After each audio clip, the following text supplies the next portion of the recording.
Hello, everyone. It gives me great pleasure today to welcome and introduce a very special guest to this year's Docs Ireland. Penny Lane has been making innovative nonfiction films for over a decade, and she has been honored personally with a myriad of awards and is both a member of the Academy of Motion Picture Arts and Sciences and presently a Guggenheim Fellow. She has made 4 feature-length documentaries, most recently Hail Satan, The Pain of Others, Nuts, and OUR NIXON, which have won many international awards, including the Sundance Jury Prize for Editing. Penny's short films include The Voyagers, The Commoners, and We Are the Littletons, A True Story, and The Abortion Diaries, just to name a few, and they have all screened worldwide. Penny was a college professor for over a decade, teaching film, video, and new media art. And yes, Penny Lane is her real name. Welcome, Penny. I am so excited to meet you and to get a chance to talk with you because I've been a huge fan. And thank you. I really am delighted that you can be with us today. Oh, thanks for having me. It's going to be fun. I was curious about how you came to your very distinctive way of using archive, a very playful way you use it, but also the very poignant way you use it. So tell me a little bit, were you always interested in archive? Was it something that always made you sit up and take note? I would say, yeah. So the way that I think about it is that when I first started making moving image art, I didn't really know what my interests were. I mean, I just sort of tried out a lot of things, as many people do. You know, I filmed some things, I did some performance art, I experimented with sound, a lot. And it was all kind of okay, I guess. But then I started doing a project that was very heavily found footage oriented. And that was what really got me going. Like, you just need to keep trying things out until you find the thing that you can't stop doing, like the thing that makes you want to keep editing all night long. And so for me, that was editing, and it was not cinematography. I was very clear, pretty quickly that I was not that camera oriented, and I still am not. To this day, I film more and more in my projects. But that's a product of my bigger and bigger budgets, which allows me to hire other people to help me fill in around where my total lack of interest is, So anyway, so the found footage stuff was just what got me going. And I didn't have any great intellectual armature around it. It was just what I liked. I part of it was insecurity. I found it very difficult as a young filmmaker to interact with the world as a director, kind of come into a space and tell people what to do and, direct actors or direct subject. All that was very intimidating to me. And I liked being home alone with my edit system where I could make mistakes and no one would see them. That was very comforting for me. So I always tell young people that, to some extent, your insecurities are as much a perfectly acceptable way of shaping your early vision as anything else. There's nothing to be embarrassed about. Really, embracing what I loved and kind of ignoring what I didn't love was what allowed me, I think, to kind of start to create an individual voice that felt authentic to me. So yeah, it was just that I liked it more to be home alone. Well, and it's a perfect way to come to your art, because I think you have to have a comfort level. You have to have just a feeling of, as you say, looking up and saying, "Oh my God, it's dinner time. Where is the time gone? I've been so engrossed in what I'm doing." And and I think that's why your films have such an authenticity about them too. So kudos to you for following that trail. I thought it might be fun to start with your film Nuts. And I thought if you could tell us a little bit about how you found the story and the archive and what was your process in determining how it would be used? Yeah, that's a great story because I found the story in a public library. And again, it's something individual to me. I've noticed over time, I'm much more likely to find my stories in libraries than in the news. That's just, again, a product of my own interests and what I like to do. I like to read alone at home, I may have mentioned. So I went to the library and there was a shelf that I always stopped at on the way in. And it was where the librarians put their recommendations, new releases, recommendations. And there was a book there about John Brinkley. The book is called Charlatan. And I was like, what is this? It was like, had a picture of a goat on it. It said charlatan. It looked fun. So I brought it home and read it. I read it all in a day. I thought it was so unbelievable what I was reading. So I kind of set out to make a film about it, about him, John Brinkley. And the story there, the basic setup of the story is that John Brinkley, about 100 years ago, developed and then marketed a cure for impotence, which was, and the cure was the surgical transplantation of goat testicles into living men, human beings. And he did this surgery tens of thousands of times and became a massive, multimillionaire during the Depression. So he was very successful, and he's been largely forgotten, because, well, again, why is part of the interest of the story. Like, why would you have forgotten someone so famous? So anyway, the idea for me, he was a con man, which the title of the book, Charlatan, suggests before you start reading it. But what I thought was interesting was thinking about why so many people had believed him. And I really was interested in the fact that as I was telling friends about this story, like at dinner or whatever, they all would sort of look at me and say, well, did it work? And I realized that if I didn't say that it didn't work, and if I didn't start the story by saying he was a con man, people really were quite willing to believe that it did. And that was what got me going. I thought, well, I have never seen a documentary about a con man that tries to kind of play with that sort of tries to perpetuate the con to some extent, using the tools of documentary, and then kind of pull the curtain back to reveal that they had done that. Like, I was very inspired by someone like like a group like Penn and Teller or The Amazing Randy, the idea of like perpetrating a magic trick and then revealing how you'd done it. So I thought that would be kind of fun. And then I didn't know how to do that, Elizabeth. So I was like, then it took about 7 years. So figure that out. And about 2 years into those 7 years, I came upon the idea of animated reenactments because I was trying to make an all archival film, and there just wasn't enough material. So I had to kind of like go down a different path of more direct invention to create the structure that I needed, which was, it had to be compelling. It had to be seductive. Like, you had to fall for it. And I couldn't quite pull that off with just archive. So eventually I had to start doing some other things. But that really added to it. I think sometimes your earlier point, sometimes what is seen as a negative becomes very much a positive. Yeah. And for me, I mean, the key moment in that film was, the big plot twist in the courts where he's revealed as being a fraud. And so it took you some time to come to that point of the structure. I knew that I wanted to do, I pretty much knew the structure right away. I mean, I knew the story. I already had the story. I didn't know the how, like how am I going to do, is there a narrator? Is there voice actors? Are there animated reenactments? And once I found the structure, it came together really well, but it took a very long time. Part of that was that I was inexperienced. This was the first feature that I tried to make. And I struggled so much with it that I ended up making a whole other feature, OUR NIXON, like in the middle. So OUR NIXON was a much easier film to make. It only took about 2 years, which is more normal for me. About 3 years is my typical. It's turned out that's my more typical gestation period, but that was just really hard. It was also really hard to pitch. It was hard to fund. It's not an easy movie to describe.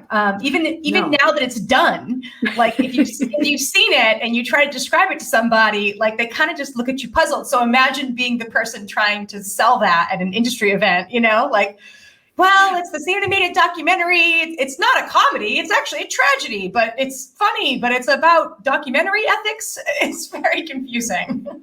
But that is exactly why it's so strong, because the whole audience gets taken along on the con. And I thought it was so clever and so skillfully done. And that's often what time gives you, is the time to think about that, where you're not having to rush through and come up with, a very traditional format. Right.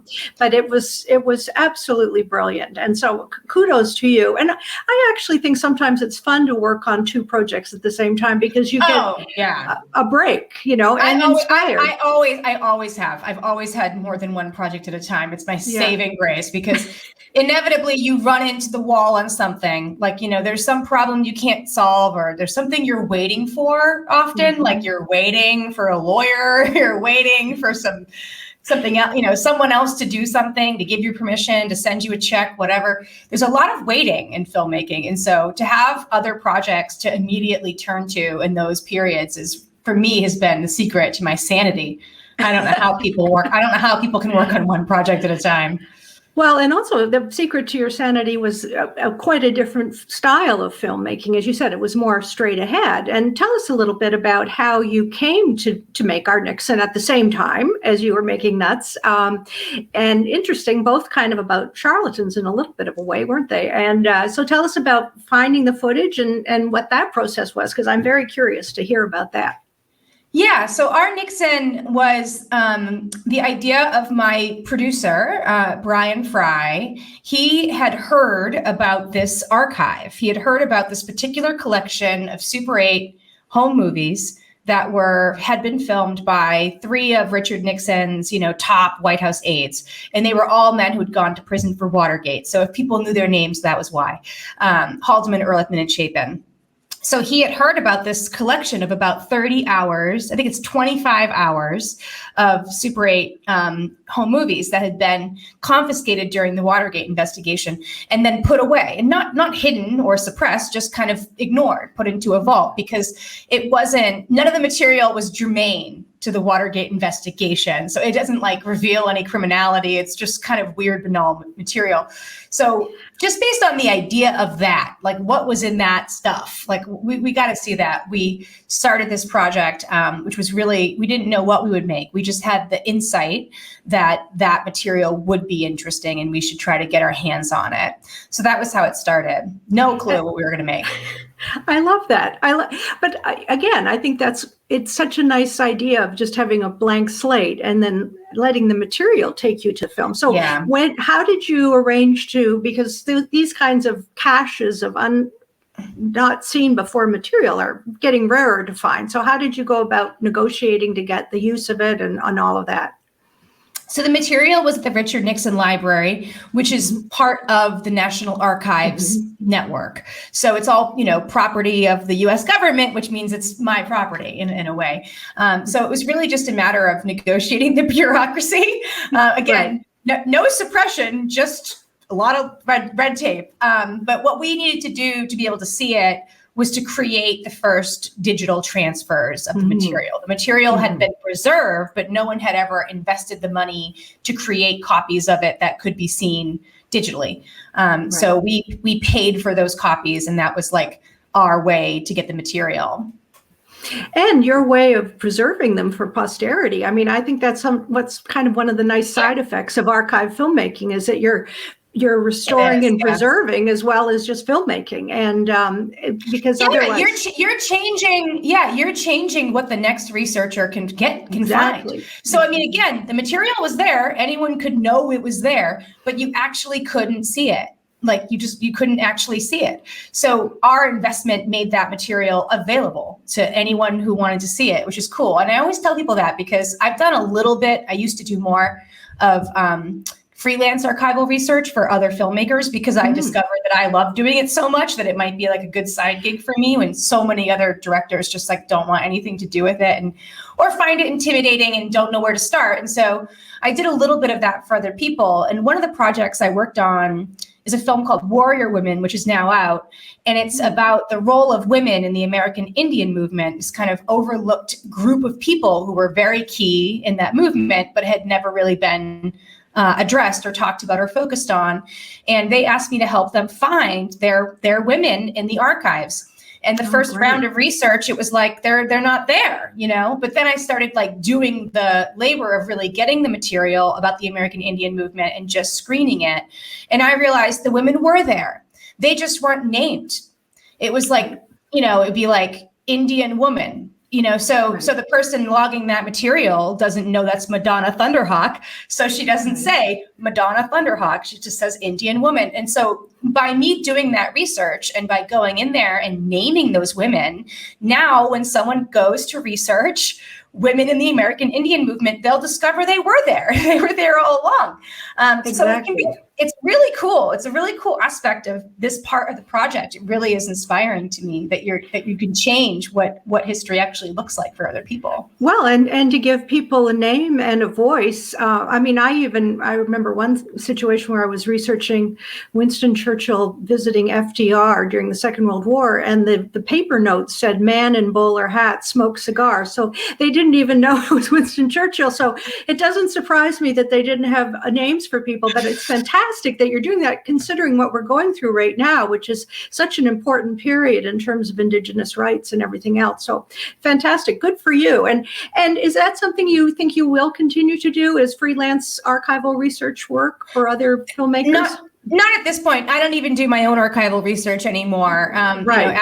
As my career has progressed, like I have, it's very normal when you're starting out, you kind of do everything yourself. I was the editor. I was also the assistant editor. I was, the director, the producer, the researcher, the fundraiser, everything. But as I've kind of went on, I've been able to delegate more and more of those tasks. So now my archival researchers are much better than I ever was. So now tell me, did you to go back to it? Do you have a team of people you work with? For example, on Hail Satan, did you have a couple of researchers that you were working with? Tell us a little bit about how that works, because that's of interest to any of the researchers who will be watching today, and I know there will be many of them. So. Yeah, it can be. I'm sure it's a huge range about how directors work with archival researchers. I'm certain that for many people, it's pretty late in the process. Like from what I have seen, a lot of filmmakers will create the whole film, and then there's kind of like almost text cards that say like archival B-roll or whatever. And I call that just like the illustration process. Like they're not looking for information. They're not looking for inspiration. They're not looking for material that would change the story in any way. They're looking to literally have B-roll. And I don't think of it that way. I mean, I think of the archival research process as being exactly equivalent to production. It's like it's the production of the material that's going to shape the story. And so even with a film like Hail Satan, which was predominantly material that we filmed with people in the world. My first film that I ever made, fourth feature, was the first time I ever made like a normal documentary where present tense, but even then, doing the archival research about sort of, let's say, the history of the figure of Satan in pop culture, or the history of Christian nationalism, that was exactly equivalent for me with production.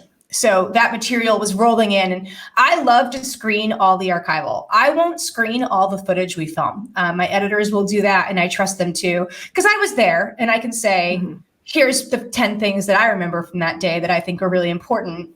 But with the archival, I want to watch every minute of it, because I don't know what's there. I don't know what's there. And I don't know what I'm looking for always. You find something sometimes that just totally contradicts a fact that you thought you knew, or usually it really just complicates the picture. That's what I love about historical research. Like everything is more complicated than you think, every single thing. And depending on how deep you wanted to get into that, like it can really change your image of what you think you know about the world. So that's what I love about it.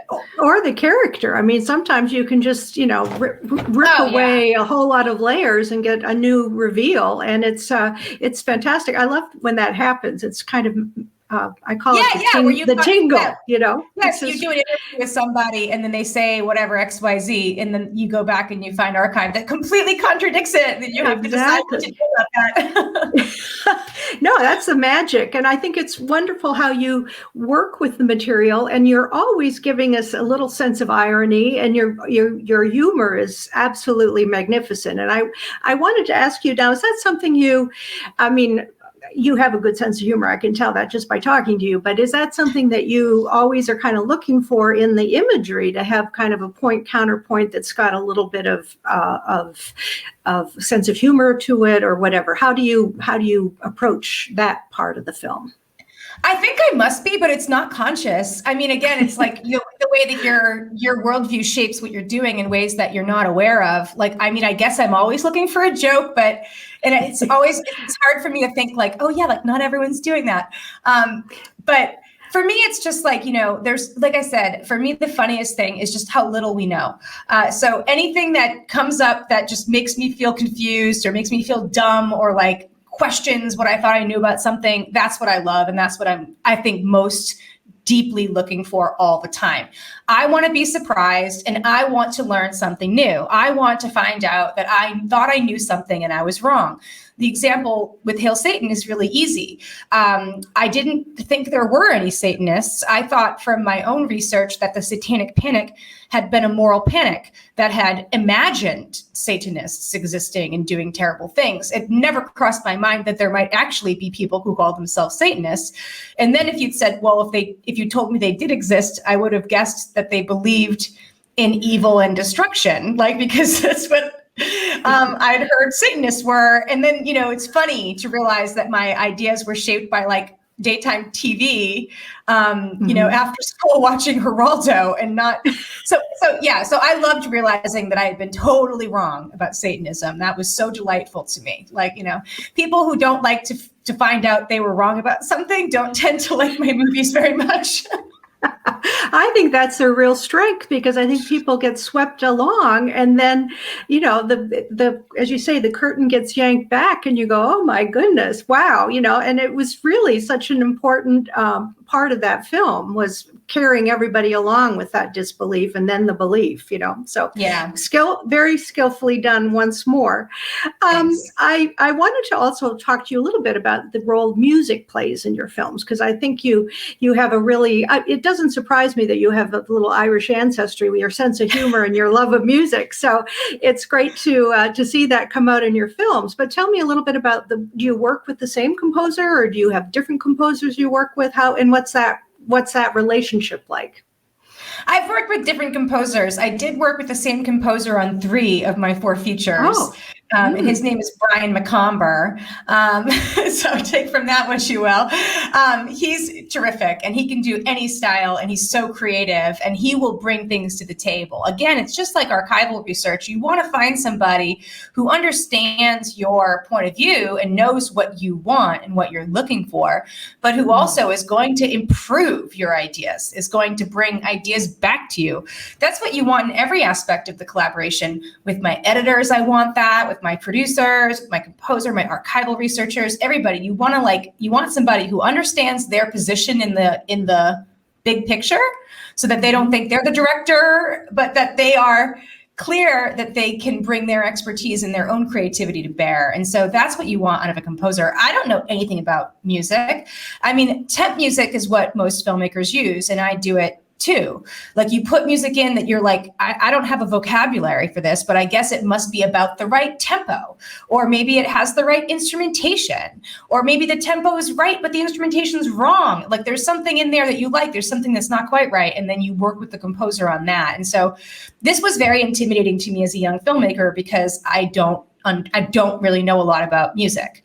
So you have to, with all aspects of production, remember as a director that your job is not to be an expert on music or anything else other than this movie, and that your job is to constantly find ways to communicate what this movie is and what it's not. And then, and then work through with anybody in like plain language. So the temp music process is really great, because you put stuff in and you don't know why, and you just play around with it until you find something that feels close to right. And then you just explain to the composer, like, which aspects of this temp music feel correct and which aspects don't. And you can use symbolic language. So you could say, it's not developing enough, or there's no tension, or there's no humor, or something, or there's too much humor often. Right. So you're trying to and you're also trying to do something that I always call, like, if you paint black on black, you just get black. So I think that a lot of people will take a scene and they'll say, well, this scene is sad, so the images are sad and the music should be sad and minor key, whatever. It's all the same color. And that can work. But often what you're trying to do, the beauty of cinema, is that you have so many different things to play with at any given moment. You know, you have the music, you have the sound design, you have what's on screen, you have like maybe a narration, you have text. There's all these different things you can do. And so I'm always trying to think, okay, so what is the music adding here? Like if it's just matching what's already there, then it's not really doing anything. So you're trying to bring out different dimensions, like add something with the music. Which is brilliant. And I think it's interesting you worked with the same composer for 3 films, because I find that that's often the case, because you get comfortable with the language and they kind of have a sense of what you're looking for by what you're saying. And it's your shorthand or whatever. And you don't really need subtitles or translation. They kind of know what you need. So, and in terms of editing, is it the same? Have you worked with the same editors, or do you work with different editors? I've always worked with different editors, but that's mainly a matter of schedule, to be honest. Good editors in documentary they get booked up years in advance, literally years in advance. And so I know I find it very difficult. And so I've loved all my editors that I've worked with, but I haven't kept going on to new ones just because I would have probably kept working with the same ones if I could have, but it never works out schedule wise. You have to have a pretty wide pool, at least if you're me. Yeah.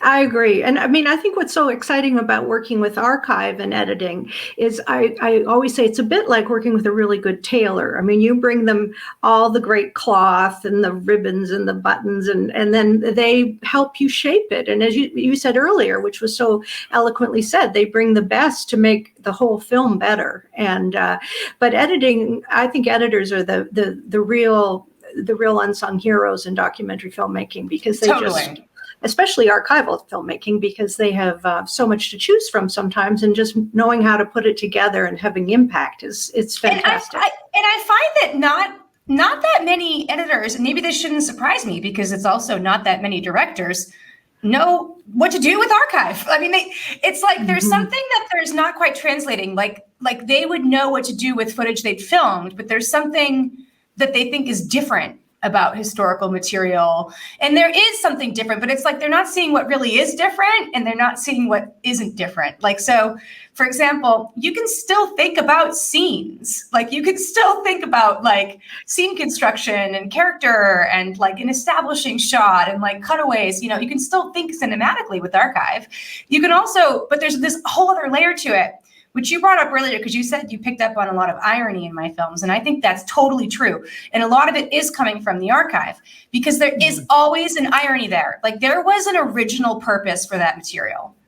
There was another reason that material was made. It has nothing to do with me. And the minute that I take it out of context and put it in my film, there's a kind of irony there. There's a little struggle between the original meaning and the new meaning. And if you're not constantly aware of that, you can go really astray. And like, so let me give you an example. So with OUR NIXON, we have this great footage of the Nixon presidency. It's very particular footage. It's 8mm, it's handheld, and it's amateur. And it's filmed by people in the presidential party. So if you're at like a speech by Richard Nixon, you're behind the man, you know, like sort of zooming in and out, and, you know, there's no sound. And it's like, you know, it's not normal B-roll. It's not neutral. That's how we ended up making the film we made, which is about the men holding the cameras, because the footage is not neutral. It's not on a tripod at like the correct distance, at the correct angle to get like the speech. It's like constantly calling attention to itself. So then other filmmakers would contact me and say they wanted to license some of this material to use in their films. And I'd always be like, are you sure? Because you probably, if you're looking for material that feels handheld and amateur and like of the point of view of staff, then like, I gotcha. But if you just want like normal B-roll of Richard Nixon, where you're not constantly thinking about who's holding the camera, then like, I don't have a frame that's useful to you, you know? Yeah. But I think and I feel like somehow filmmakers who are so brilliant about constructing images and thinking about point of view and what it means to have a camera that's moving or not, like all that goes out the window with archival. And it's an odd disconnect for me that people who are so brilliant about image construction can be so, almost blind to like what is in that material, that you can tell if it's from the 70s. You can tell if it was taped off of TV and then transferred to VHS and then put on YouTube. That all of that is there, whether you want it to be or not. So you have to look at the image and really understand like what is there. You know what the thing that's most crazy is when there's these archival sequences and documentaries, and it's like the first shot is like a pristine 16 millimeter, like professional news camera. And the second shot is like obviously from 30 years later, and it's like off of YouTube and it's handheld. And the third shot, like they're just like, what's the content? Like, okay, here's the content, it must work. And you're like, what is this? Like, are we supposed to be thinking about like, why are we jumping through time and space? And like, why are some of these shots in focus and some aren't? That makes me nuts. Well, I agree. And I think it's often content becomes king. And I think what's so interesting about your films is that you really massage the material and let it speak. And as you say, contradict itself sometimes. And I think that's what's so often when I work on films that I have a lot of archive, they see it as almost background or I hate to use the word wallpaper because it's overused, but there's so many interesting ways to work with archive. You can tell, Elizabeth, when people conflate the words stock footage and archival footage, then you know you have to like stop and like have a conversation because like stock footage is like literally the opposite of archive. Like stock footage is meant to have no point of view. It's supposed to blend in with your material. The point of stock footage is to have no original authorship that's questioned or erased or whatever. It's just like it's supposed to be invisible, but no real archival material is invisible. Like it all bears some trace, right, of like where it came from. It all has a point of view, and it becomes a character in your film. I mean, I think that's the way you have to look at it. It's almost the subject of your film, the archival material. Sometimes, I mean, I think it's so exciting to see how you've worked with it, and I wanted to. I could talk to you all day, but we do have a little time constraint. So I do want to make sure we get to talk about a few other little things. But and this is a question is there another filmmaker who uses archives that you admire and respect and love the way they work with archive? Is there someone whose work you've seen over the last 10 years that you think, ooh, that is a master? Oh, sure. I mean, there's so many. I mean, you can't not talk about Adam Curtis. There's a lot to say about Adam Curtis, but there's a particular, like, sort of evocative, non-obvious and non-illustrative way that he works with archive that is extremely inspiring. Even if I didn't like all of his films, I watch them anyway because it's very inspiring to me creatively. So certainly Adam Curtis. I would say Kirsten Johnson's camera person was masterful in using, and even just the idea of thinking of, this is a film by a cinematographer who thinks about all the films she shot over her career and kind of creates an archive in her mind of the outtakes from those films. Like, what a brilliant idea of even just thinking about what an archive might be. And then thinking about those outtakes from those films that she shot as a kind of diary, as kind of memoir material. I thought that was absolutely genius. There's another film, both David France, and I would say David France's How to Survive a Plague and Jason Osder's Let the Fire Burn are similar in my mind because they're so masterful at constructing present tense, not first person, present tense action out of historical material. And I had a great conversation with David about how to Survive a Plague, which if you watch that film, you'll notice that there's something very unusual for an all-archival film, which is that on every event, there's many cameras. So that's a big drawback of archival filmmaking often, is you're like, gee, I really wish someone had turned the camera around and like gotten a different angle or whatever. But he did such meticulous research because he knew who was at those activist events. It's a film about ACT UP, AIDS activism in the 80s. So he was able to say, like, okay, who was there? Who's filming? Let me contact them. And he was able to construct, really action-packed sequences because he had more than one camera on every event. It's absolutely genius. So in Let the Fire Burn has that deep dramatic irony going for it that I think a lot of the best archival filmmaking has, where you know the future and the players in the film do not. It's like quite classic, tragic structure that uses a lot of dramatic irony to create that feeling that you have. Like I'm watching Let the Fire Burn, which is about the firebombing of the Move building in Philadelphia in the early 80s. And you know what's going to happen. Like, you know, this terrible tragedy is unfolding before you and you can't stop it. And the people on the screen are living it in the present tense and they don't know what's coming. And it's such an intensely emotional film. So yeah, I could go on, but I'll stop there. Well, I think those are all excellent examples, and they all they mirror a lot of the same kind of skills that you use when you're making films. And I think it's interesting that you've found like-minded people to admire and respect. So thank you for sharing that. I'll say this, Elizabeth. I wish I was as creative as Adam Curtis. I like look at it and I'm just like, I wish I could like think like this, but I am a little too literal. I'm a little more like kind of narrative in a sense, you know, with the way I use images, but I aspire to be more elliptical and more poetic. I always aspire to that, but I know myself, like I'm actually a really logical person and I have to like constantly fight that in me because it's not like the most creative always personality type. And you like your library, so that says, you know.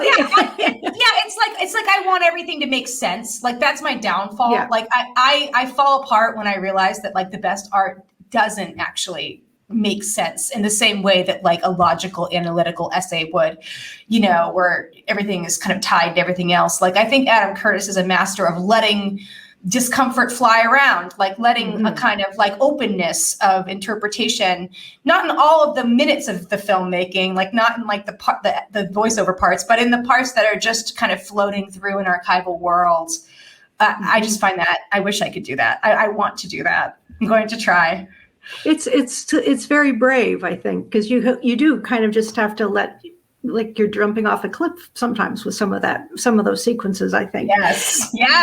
Yeah. Well, it must have been interesting for you. We've been through this crazy, 15-month period, the COVIDian era, as I refer to it. And you've been working on a new film. As I mentioned in my little introduction, you were granted a Guggenheim Fellowship in 2020. So tell us a little bit about what's next. What's Penny Lane's next opus, and how did that come to be? Yeah, so the film I'm working on right now is called Confessions of a Good Samaritan. And I started it about 2 years ago. And the inspiration for the film was I decided that I wanted to donate one of my kidneys to a stranger, meaning, kind of to whomever needs it. And I had no expectation that I would ever meet that person. And I started down that path and I was well underway to actually doing the surgery at the point where I realized that the conversations that this decision that I had made was that the conversations that were sparked by that, again, in my friend circle, just as I was chatting with people, were really rich and complicated and strange to me and somewhat mysterious. Like the range of reactions that people had to my decision and to my action was so varied and confusing to me. And I started to because that's kind of what I do. I went to the library and I was reading a lot about the history of organ transplantation and the field of bioethics and kind of all these different things. And I was just I thought, this is a great film, so let's make it. No great desire to be the protagonist of a film. Like, we'll see, TBD on how that all works out in the end, but I'm committed to doing it because it's what this film needs. The film needs like a human core, and I am that person. So it's a very personal film. And it's about my experience and what was surprising about the experience and what it really was like. It was actually a lot different than I initially had imagined in my naivete. It was more complicated than I had imagined. It was emotionally quite taxing and it was spiritually complicated, more than I thought it would be. I kind of went into it like, I have 2 kidneys and I don't need 2 kidneys and I'll give one away. That's really simple. And of course it was not simple at all. And so part of the film is about my experience and what I feel like I learned going through it. And then another part of the film is about the history and science and technology of transplantation, which is as close to a miracle as anything modern science has brought. It's absolutely crazy that you can cut my kidney out and wheel it down the hall in a bucket of ice and sew it into another human being and it just works. That is a miracle. So, and it's very recent. It's only been possible for about 50, 60 years. So it's actually a quite recent historical story that hasn't been much talked about. And the history of it is full of these flashpoints and controversies and ethical quandaries, because once you've created this technology, then you have to ask, well, should we use it and under what circumstances? And those debates started with transplantation and continue with every technological advance in the field. So it's a complicated film. There's a lot of dogs and monkeys in the archive. Like that's something that, again, archival research will tell you things. You go into the medical research libraries. I spent some time at Wellcome in London, and you're looking for stuff about transplantation. Well, what you're going to see is a lot of dogs being transplanted on, a lot of dying dogs who are there. And it's just kind of like startling because you don't necessarily think like, oh, any story of medical progress has probably got untold numbers of animals who have given their lives. I'm not sure that's the right language. So, they did. No, but not willingly is what I mean. Like it's kind of strange. No, voluntarily. So, it's not what I was looking for. It wasn't what I was thinking about, but then it's just there and you have to deal with it. So there's a lot of like that along the way where you think, oh, wow, what a miracle. But then you like do the research and you realize that there are no miracles in real life. I'm sorry to anyone who thinks there is. And I know that's a difference of opinion that we might have, but I don't think there are any miracles. I think there are only trade-offs. And each technological advance, it comes with a kind of a certain type of trade-off. And transplant is no different.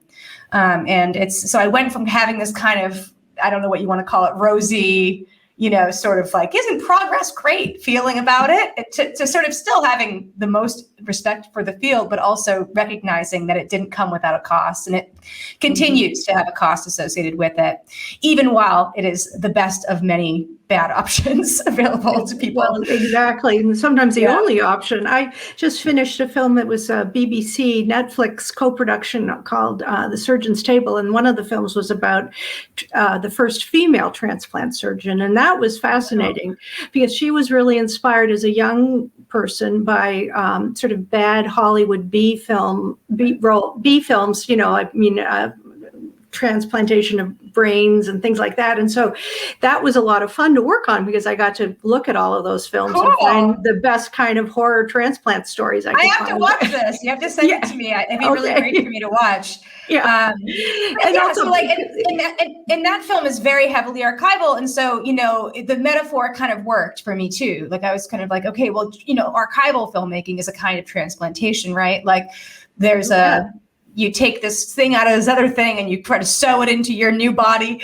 And there's ways that sometimes that fails and you have to figure out why. So it feels metaphorically connected to archival filmmaking. That's a perfect analogy. Yeah, we're harvesting and then sometimes we get a little bit of the old rejection. Well, I have thoroughly enjoyed our conversation, and I can't thank you enough for taking the time today to be here with all of us. And I wish you all the best of luck with this project. It sounds absolutely fascinating to me, but I can't wait to see it. And I hope we get to cross our paths in 3D instead of 2D. I would love that very much. And so on behalf of everyone here at Docs Ireland, thank you so much, Penny, and all the best. Thanks a lot. Okay.